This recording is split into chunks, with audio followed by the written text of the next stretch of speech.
Ito pa yung iba. Binili.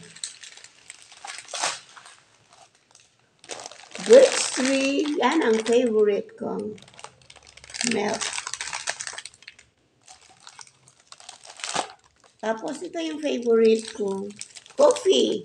Pag nauubos na yung barley, ubos na yung barley ko, hindi pa dumadating. Tapos itong coffee ko, paborito yan ni Uncle eh. Naghahanap palagi pag punta dito ng umaga bago dilig ng halaman. Okay? So ngayon, ang problema ko ngayon, nawawala na naman yung gunting. Yan na nga eh. Kasi masyado akong focus sa careers. Kaya hindi ko matandaan kung saan ko iniiwan yung gunting.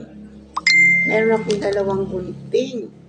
Isang gunting akin, isang gunting kan mother.